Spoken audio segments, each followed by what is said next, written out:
다 같이 기도하시고 또 오늘 말씀 시작하겠습니다. 은혜로우신 아버지 참으로 감사합니다.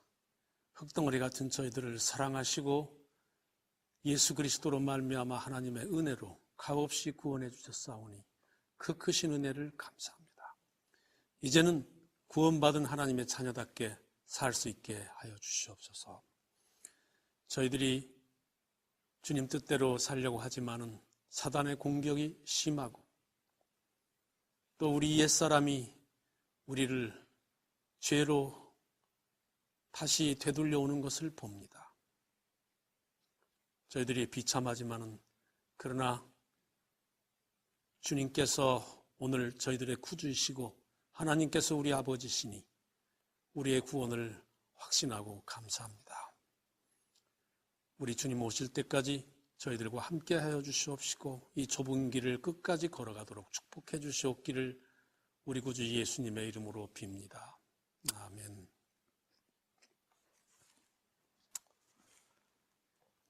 오늘은 이어서 로마서 4장을 같이 공부하면서 은혜를 받도록 하겠습니다. 로마서 1장부터 3장까지 바울은 우리가 비참한 죄인이지만은 예수 그리스도의 피의 공로로 말미암아 하나님의 은혜로 어떻게 확실하게 값없이 구원을 받는지를 3장까지 해서 잘 설파했습니다.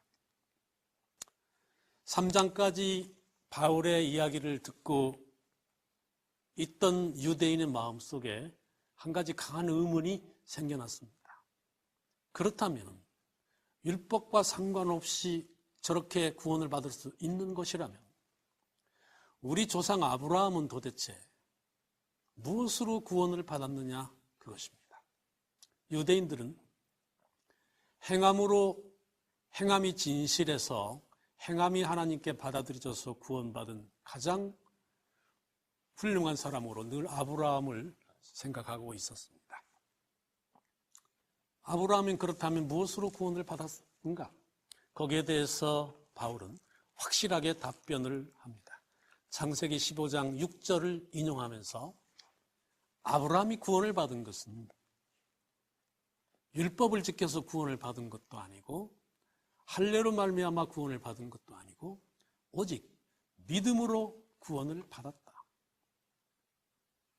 그게 바울의 말이 아니고 창세기 15장 6절에 하나님의 말씀이라는 것을 바울이 확실하게 4장에서 말해주고 있습니다. 5장으로 가보겠습니다. 그렇게 유대인들의 의문을 풀어준 바울은 이제 5장부터는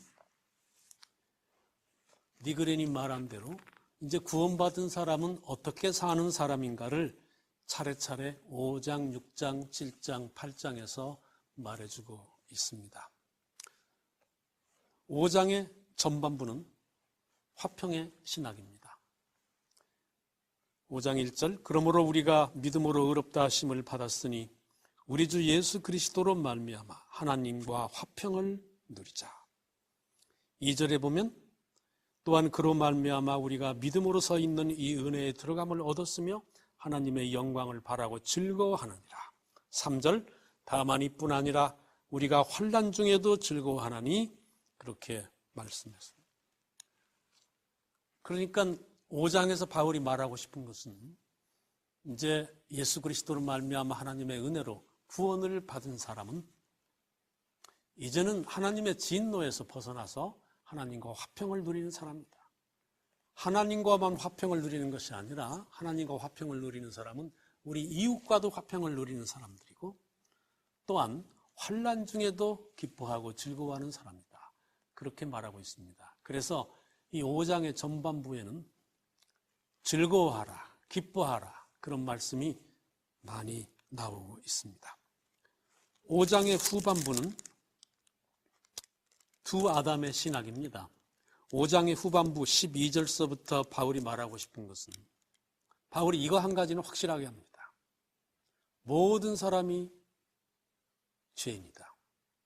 그 이유는 시내산에서 십계명 율법을 받기 전에도 아담이 타락한 이후로 모든 사람이 죽은 것을 봐서, 죽음은 죄의 싹인데, 죄인의 특징인데, 모든 사람이 한 사람도 예외 없이 죽은 것을 봐서 모든 사람은 다 죄인인데, 이 죄인이 예수 그리스도로 말미암아 단번에 구원을 받았다. 바울이 말하고 싶은 것은 이것입니다.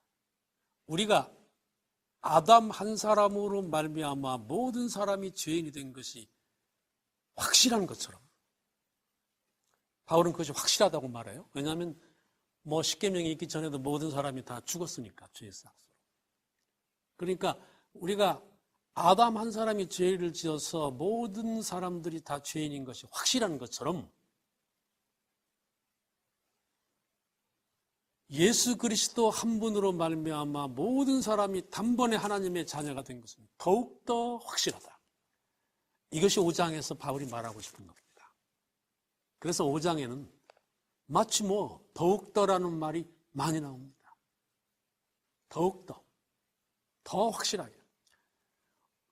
우리가 아담의 후손이어서 죄인 된 것, 그 억울하게 생각하고 통탄스럽게 생각하고 그러는데, 그러나 어쩔 수 없는, 피할 수 없는 것이다. 그건 너무나도 확실하다. 모든 사람이 죽는 것을 봐라.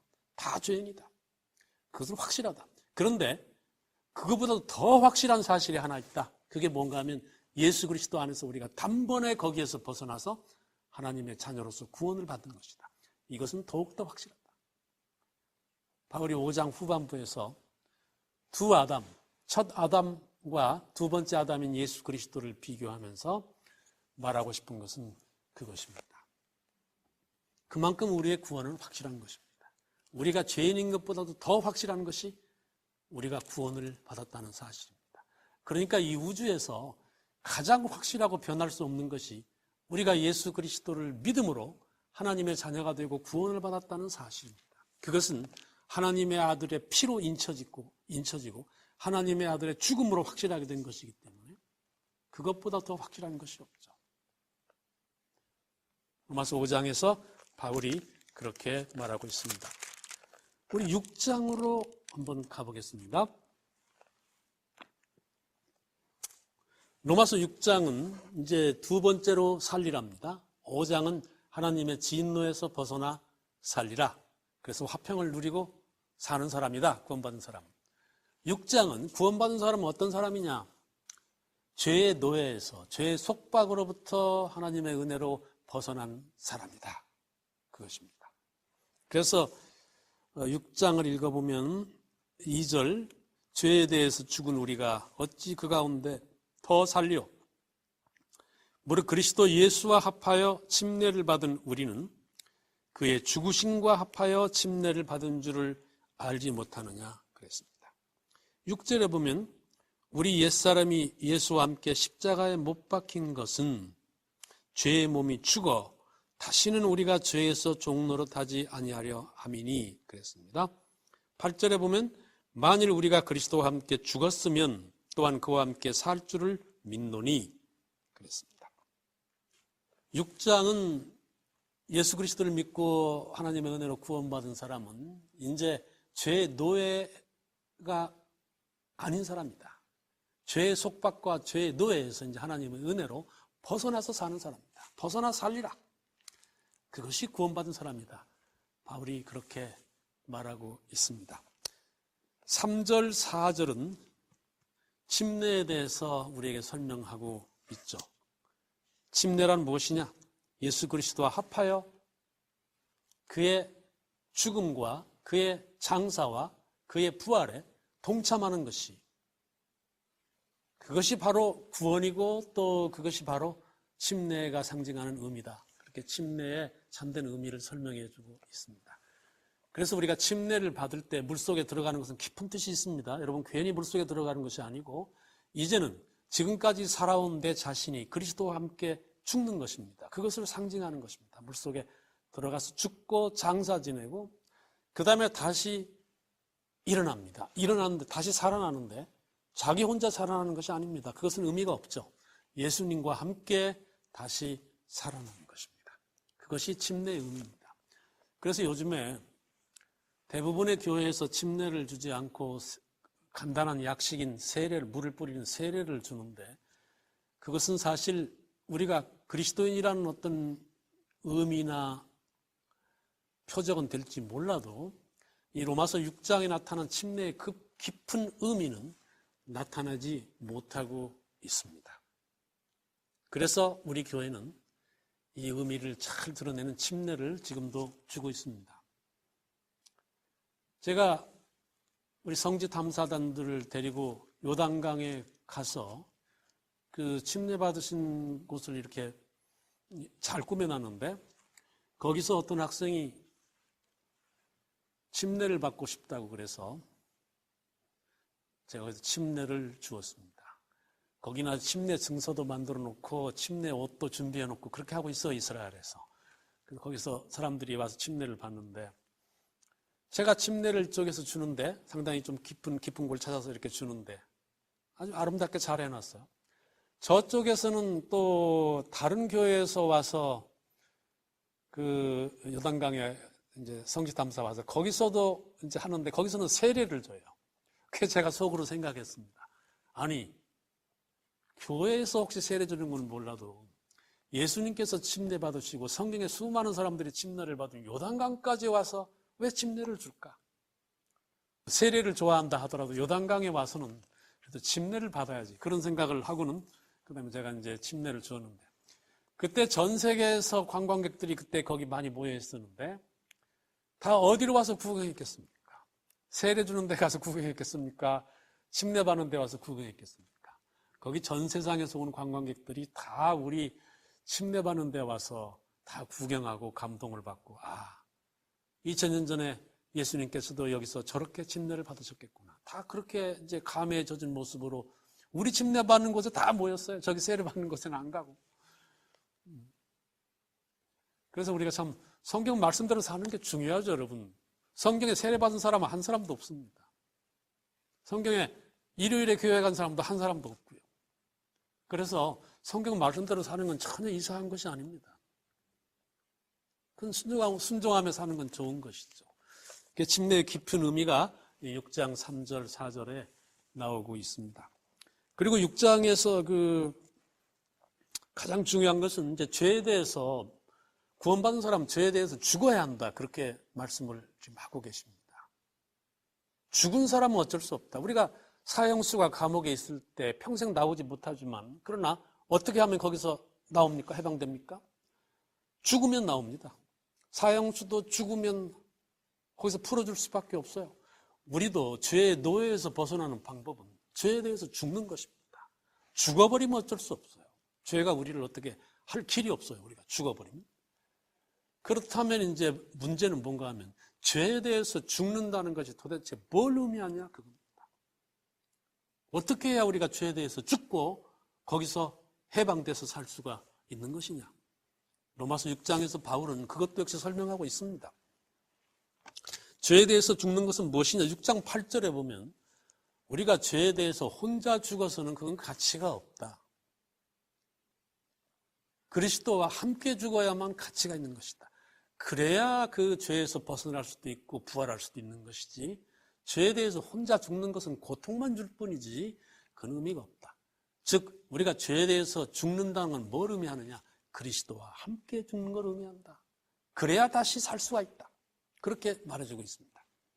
8절에서 그러면 그리스도와 함께 죽는다는 것은 도대체 뭘 말하고 있느냐? 그것도 여러분 궁금하지 않습니까? 어떻게 해야 그리스도와 함께 죽는 것입니까? 바울은 그것도 설명하고 있습니다. 6장 6절에 보면, 6절 한번 보시죠. 우리가 알거니와 우리의 옛사람이 예수와 함께 십자가에 못 박힌 것은, 우리 옛사람, 우리를 괴롭히고 우리 구원받기 전 사람, 온갖 죄악으로 물든 사람, 그 죽어야 되는데, 죽는다는 어떻게 죽어야 되느냐면 예수님과 함께 죽어야 되는데, 그건 뭘 의미하는가 하면 예수님과 함께 십자가에 같이 못 박히는 것이다. 예수님과 함께. 그래야 예수님과 함께 부활하고 예수님과 함께 하늘에 승천할 수 있는 것이다. 지금 바울은 그렇게 설명을 하고 있습니다. 여러분, 예수님과 함께 십자가에 못 박힌다는 것은 그렇다면 무엇입니까? 어떻게 살아야 예수님과 함께 십자가에 못 박히며 사는 것이죠? 제가 지난번 학생들의 철야 기도에 갔었는데 가보니까 큰 구덩이를 2개 파놓고 한 사람씩 그 구덩이에 내려가서 죽음을 상징하는 구덩이에 내려가서 죽으라고 그래요. 우리가 죽어야만 우리한테 희망이 있다. 그래서 저도 내려가서 구덩이에 내려갔는데 구덩이에 내려가서 제가 여러 가지를 생각했습니다. 어떤 것이 참으로 죽는 것이냐. 물론 이 구덩이에 내려가서 실제로 자기의 죽음을 한번 생각해 보는 것도 좋은 일이겠지만 어떤 것이 예수님과 함께 십자가에 못 박히는 것이고 어떻게 해야 참으로 죽는 것이냐. 그때 제가 구덩이에서 떠오른 생각이 있었습니다. 성경절이 있었습니다. 그게 뭐냐면 갈라디아서 2장 20절입니다. 내가 그리스도와 함께 십자가에 못 박혔나니 그런즉 이제는 내가 사는 것이 아니요 내 안에 그리스도께서 사신 것이다. 이제 내가 육체 가운데 사는 것은 나를 사랑하사 나를 위하여 자기 자신을 버리신 예수 그리스도 하나님의 아들 예수 그리스도를 믿는 믿음 가운데서 사는 것이다. 갈라디아서 2장 20절 참 아름다운 말씀이죠. 또 제 머리에 떠오른 생각이 있었습니다. 갈라디아서 5장 14절 예수 그리스도의 사람들은 이제 그 정과 욕심을 십자가에 못 박았느니라. 이것이 바로 그리스도와 함께 십자가에 못 박혀 죽는 것이구나. 이제는 내가 사는 것이 아니고 나는 죽었으니 내 안에 예수 그리스도께서 사시는 것. 그리고 나를 위해서 모든 것을 버리신 그분을 믿고 그분을 사랑하면서 그분과 함께 믿음 가운데서 살아가는 것. 그리고 내 모든 옛사람의 정과 욕심, 모든 인간적인 것들을 다 십자가에 못 박아버리는 것. 그것이 주님과 함께 십자가에 못 박히고 함께 죽는 것이구나. 그런 생각을 그 구덩이에서 했습니다. 그 다음에 우리 7장으로 넘어가 보겠습니다. 로마서 7장은 또 무엇에 대해서 벗어나 살리랍니까? 여러분 다 기억하십니까? 벌써 잊으셨습니까? 로마서 7장 5장은 하나님의 진노에서 벗어나 살리라 구원받은 사람은, 6장은 죄의 속박에서 벗어나 살리라, 7장은요 놀랍게도 율법의 얽매임에서 벗어나 살리라 그겁니다. 바울은 율법에 대해서 아주 자주 이야기하고 율법을 아주 중요하다고 말한 사람입니다. 절대로 율법이 필요 없다거나 그렇게 말하지 않았어요. 7장에서도 보면요, 율법에서 벗어나라고 하는, 말하려고 하는 7장에서도 보면 율법이 아주 중요하고 선하고 의롭다고 말합니다. 그런데 그렇게 선하고 의로운 율법에서 왜 벗어나라고 하는가? 7장은 율법에서 얽매임에서 벗어나라고 하는 것이죠. 6절에 보면 이제는 얽매였던 것에 대해서 죽었으므로 율법에서 벗어났으니 그랬습니다. 12절에 보면 율법은 거룩하고 계명도 거룩하고 의로우며 선하도다 그랬습니다. 이 의롭고 선한 율법, 믿음이 높아지는 곳에 율법도 최고로 높아지는데 이 율법에서 이 선한 율법에서 벗어나서 살아야 된다. 바울이 그렇게 말하고 있습니다. 근데 바울은요, 율법에서 벗어나라고는 안 씁니다. 율법은 의롭고 선한 것이에요. 중요한 것입니다. 우리 그리스도인 삶에도. 단지 그는 율법의 얽매임에서 벗어나라고 말합니다. 율법의 얽매임이란 여러분 뭘 말하는 것입니까? 뭘 말합니까? 율법에 의지해서 하나님의 은혜를 얻으려고 하는 생각, 혹은 율법에 의지해서 구원을 받으려고 하는 생각. 우리는 전혀 그렇지 않다, 그렇게 우리가 생각하지만 우리도 살아가면서 그런 생각에 빠질 위험이 상당히 많습니다. 근데 우리가 한 가지 명심해야 될 것은 구원은요, 인간적인 것이 아무리 선한 것이라도 전혀 들어가지 않는 것이 구원입니다. 애굽에서 10번째 재앙의 밤에 그날 큰아들들이 피를 바른 큰아들들이 구원을 받았는데 거기에 인간적인 것이 들어가지 않았어요. 그냥 믿음으로 피를 바르는 것만 하나님께서 요청하셨지 전적으로 하나님의 은혜로 그날 구원을 받은 것입니다. 그렇기 때문에 우리도 믿음으로 구원받는다는 것에 대해서는 의심하지 말아야 되겠어요. 거기에 어떤 걸 첨가하려고 너무 애쓰지 말아야 되겠어요. 그러나 믿음으로 구원받은 사람은 이제 로마서 12장부터 나오는 말씀대로 아무렇게나 사는 사람들이 결코 아닙니다. 이제 믿음으로 구원받은 사람에게는 하나님의 자녀지만은 성화의 길은 싸움도 있고 그 다음에 어려운 일들도 있죠. 그때 우리의 싸움이 필요하고 행함이 필요한 것이죠. 행함도 다 믿음에서 나온 것입니다. 믿음으로 말미암는 행함이죠. 그렇게 율법의 얽매임에서 벗어나라고 권고한 바울은 7장 14절서부터는 율법 아래 사는 사람들이 얼마나 비참한가를 쭉 얘기합니다. 율법이 신령하긴 하지만 거룩하고 의로운 것이긴 하지만은 그 안에서 우리가 율법을 바라보고 있을 때는 우리는 얼마나 비참한 사람이 되는가. 24절에 보면 오호라 나는 공고한 사람이로다. 이 사망의 몸에서 누가 나를 건져내랴. 아주 비통한 부르짖음을 바울이 바라고 있습니다. 8장에 보면 8장은 이제 무엇에서 벗어나 살려랍니까?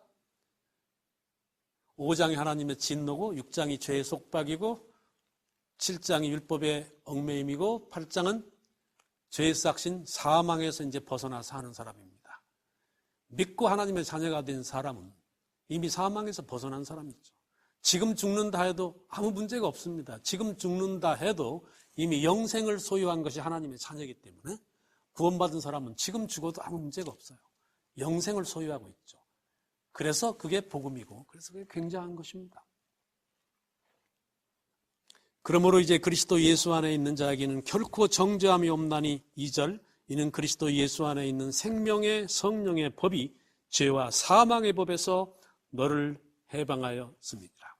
그 8장은 참 위대한 해방의 외침입니다. 물론 그리스도인들한테는 7장의 경험도 있어요.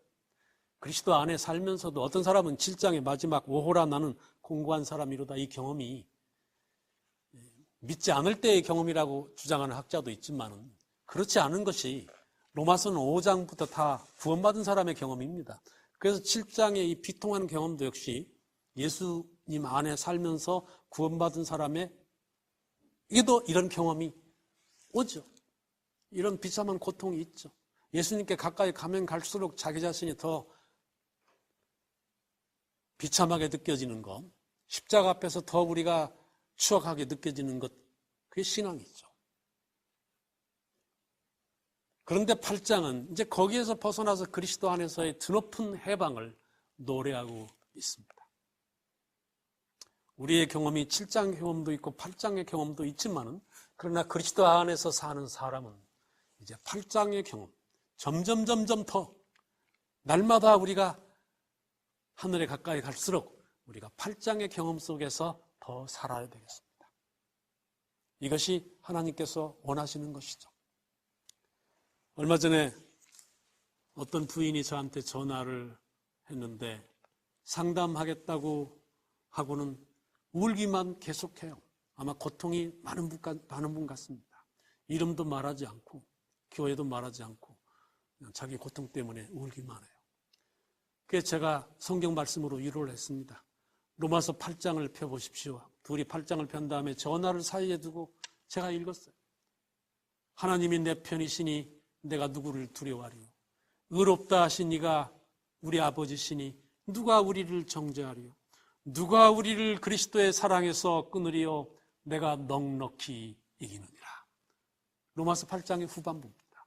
드높은 승리의 노래입니다. 그리스도 안에 사는 사람, 그의 모든 죄를 용서받고 하나님의 즉각 믿음으로 하나님의 자녀가 되어서 영생을 소유하고 사는 사람들의 드높은 찬양입니다. 그것이 로마서 8장에 나오고 있습니다. 로마서 9장부터는 우리가 초반에 9조에서 말씀을 드렸습니다만 바울이 아주 안타깝게 생각하는 것이 있습니다. 그게 뭔가 하면 이렇게도 그리스도를 믿기만 하면 확실하게 구원을 받는데 왜 내 동족인 이스라엘 사람들, 유대인들은 왜 예수님을 거절하고 구원을 받지 못하는가? 도대체 왜 예수 그리스도를 그렇게 받아들이지 않는가? 너무나 바울은 안타까워서 탄식합니다. 그리고 그들이 구원을 못 받는 것은 예수 그리스도를 버리고 자기 의를 세우려고 힘써 노력하기 때문에 구원을 받지 못한다. 그렇게 탄식합니다. 여기 9장 32절에 보면 그들이 믿음을 의지하지 않고 행위를 의지함이라 그랬어요. 그리고 탄식합니다. 그렇지만은 바울은 9장, 10장, 11장에서 자기 동족인 이스라엘이 구원을 못 받는다고 해서 탄식만 하고 있지 않습니다. 하나님의 깊은 뜻을 바울은 깨닫습니다. 이스라엘이 이렇게 예수 그리스도를 받아들이지 못했기 때문에 오히려 수많은 이방인들이 이 예수님의 사랑 안에 들어왔다. 그래서 이제는 어떤 민족이기 때문에 어떤 택한 백성이기 때문에 구원받는 것이 아니라 이방인이든 유대인이든 누구든지 다 예수 그리스도를 믿기만 하면 다 하나님의 자녀요, 다 구원을 받는 하나님의 그 큰 뜻이 이루어졌다. 그래서 이스라엘의 실패 중에서 하나님의 또 깊은 뜻을 깨닫습니다. 그리고 마침내는 유대인이든지 이방인이든지 다 함께 그리스도의 이름으로 구원을 받는 그날이 오기를 바울이 기대하고 또 그것이 이미 이루어졌기 때문에 감사의 찬송으로 우리 11장이 마치게 됩니다. 12장은 우리가 처음에 로마서를 둘로 가를 때 1장부터 11장까지는 교리편이고 12장부터는 16장까지는 실천편이라고 그랬죠. 이제 구원받는 사람은 어떻게 살아야 되나? 그걸 설파한 것이 12장입니다. 그게 바울 편지서, 어느 편지서를 보든지 바울 편지서는 둘로 갈라집니다. 교리에 대해서 얘기하고 믿음으로 구원받는 것에 대해서 이야기하고 그 다음에 후반부는 이제 구원받은 사람은 어떻게 살아야 되나? 반드시 바울은 그렇게 편지를 쓰고 있어요. 그러니까 바울이 믿기만 하면 다 된다. 믿기만 하면 만사형통이다. 믿기만 하면 이제 아무렇게나 살아도 된다. 절대로 그렇게 말하는 사람이 아닙니다. 바울은 반드시 구원받은 사람은 이런 삶을 살아야 된다. 그렇게 말하고 있어요. 12장에서도 보면요. 그러므로 형제들아, 그러므로가 뭡니까? 이렇게 값없이 그리스도의 피로 엄청난 희생을 통해서 구원을 받았기 때문에 그러므로 형제들아, 이제 어떻게 살아야 되느냐? 너희 몸을 하나님이 기뻐하시는 거룩한 사한제사로 드려야 된다.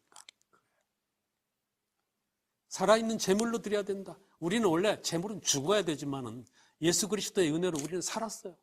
그렇지만 제물은 죽은 것입니다. 살아있는 제물로 우리가 드려져야 된다. 그 다음에 2절에 보면 이 세상을 본받지 말라고 그랬어요. 구원받은 사람은 아무렇게나 사는 사람들이 아닙니다. 10절에 보세요. 형제를 사랑하여 서로 우애하고 존경하기를 서로 먼저 하며 부지런하여 게으르지 말고 열심을 품고 주를 섬기라. 소망 중에 즐거워하며 환난 중에 참으며 기도에 항상 힘쓰며 성도들의 쓸 것을 공급하며 손대접하기를 힘쓰라. 얼마나 아름다운 그리스도인의 모습입니까? 구원받은 사람은 이렇게 살아야 된다. 바울은 그렇게 말하고 있습니다. 13장은 기독교 역사관을 말하고 있습니다. 위에 있는 권세들에게 복종하라. 모든 권세는 하나님께로부터 나왔다.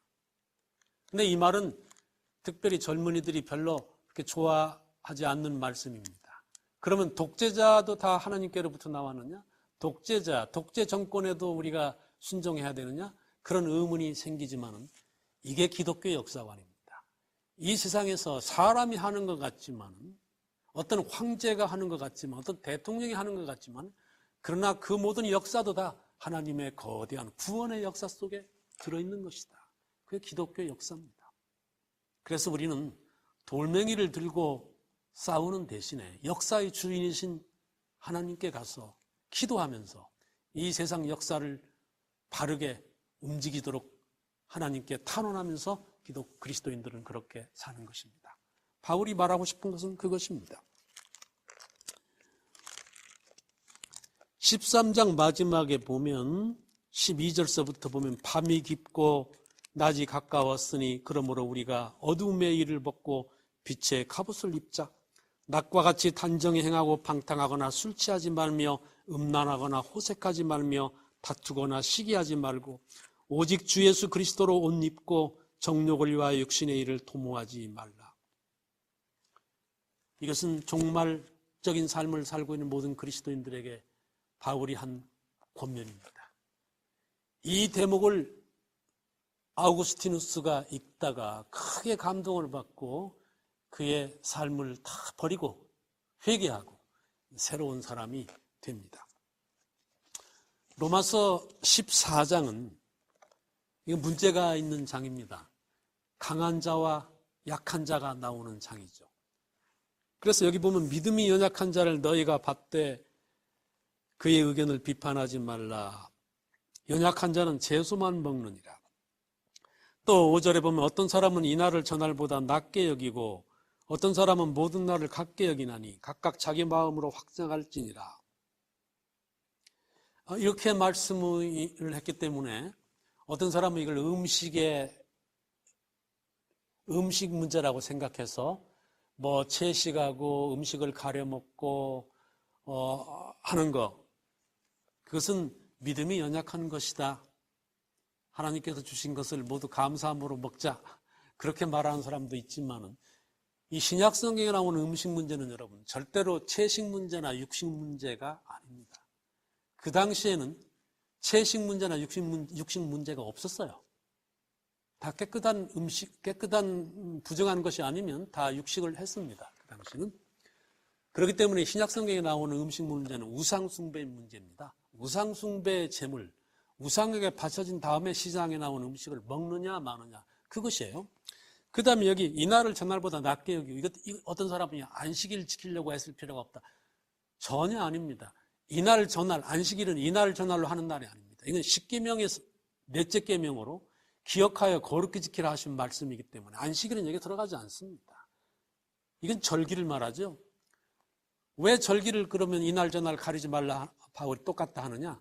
이미 절기는 이때 패했어요. 예수님께서 돌아가신 다음에 그것을 상징하는 절기는 이제 아무런 의미가 없게 됐어요. 그렇지만 바울은 없애버리라고 하지는 않습니다. 그건 명절이니까 지키기는 지키지만 이제 아무런 의미가 없는 날들이니까 어느 날이 중요하다 서로 그렇게 말할 필요가 없다 그겁니다. 그래서 로마서 14장에 나오는 음식 문제와 이날 저날은 전혀 채식 문제나 혹은 안식일 문제가 아닙니다. 그리고 바울은 여기서 말하기를 음식을 이 채소만 먹는 사람도 하나님을 위해서 그렇고 그 다음에 그 고기를 시장에 나온 것을 먹는 사람도 하나님을 위해서 하는 것이다. 그러니까 서로 비판하지 말라 그랬어요. 그러니까 둘 다 좋은 것이다. 바울은 지금 그렇게 말하고 있는 것입니다. 그래서 이것은 음식 문제가 아니고 우상 숭배 문제라는 것을 우리가 알 수가 있습니다. 이 우상 숭배 문제는 고린도 전서 8장, 9장, 10장에 가서 다시 한번 공부를 하겠습니다. 로마서 15장은 결론적인 권면이고요. 로마서 16장은 바울의 마지막 인사로서 로마서가 마칩니다. 이제 로마서를 마치면서 우리가 로마서에서 배울 교훈들이 있습니다. 우리 모두는 예외 없이 모두가 다 죄인이다. 비참한 죄인이고 벗어날 길이 없다. 율법에 의지해서도 안 된다. 왜냐하면 율법은 이미 우리가 아담과 하와 때부터 어긴 것이기 때문에 그것 때문에 구원받을 수 있는 사람은 아무도 없는 것이다. 오직 예수 그리스도를 통하여 하나님의 아들의 희생을 통하여 우리가 은혜로 단번에 구원을 받는 것이다. 이것은 우리가 아담 때문에 죄인이 된 것보다도 더 확실한 것이 바로 예수 그리스도로 말미암아 전체가 다 구원받은 것이다. 이건 더욱더 확실하다. 이게 이제 로마서가 말한 것입니다. 그리고 이렇게 그리스도의 은혜로 구원받은 사람은 이제 하나님의 진노에서 벗어나 사는, 화평을 누리며 사는 사람이고, 죄의 속박에서 벗어나 사는 사람이고, 또 율법의 얽매임에서 벗어나 사는 사람이고, 사망에서 벗어나 사는 사람입니다. 그래서 구원받은 사람은 이제 정말 그 안에서 하나님과 화평을 누리면서 기쁘게 살고, 또 이제 정말 하나님의 자녀답게 살아야 된다. 이 세상을 본받지 말고 우리 몸을 하나님께 거룩한 산 제물로 드리고 형제를 사랑하고 우애하고 원수까지도 사랑하는 그런 삶을 살아가는 사람이다. 우리 다 같이 그렇게 살자. 그렇게 말하는 것이 이 로마서에서 바울이 말하고 싶은 중요 핵심입니다. 사랑하는 성도 여러분, 우리가 로마서를 배우면서 얻은 것들이 많이 있습니다. 무엇보다도 예수 그리스도 안에서 하나님의 은혜로 값없이 구원받는 것이, 받은 것이 너무나 감사합니다. 이제 그 구원 속에서 기뻐하며 살며 하나님의 자녀답게 삽시다.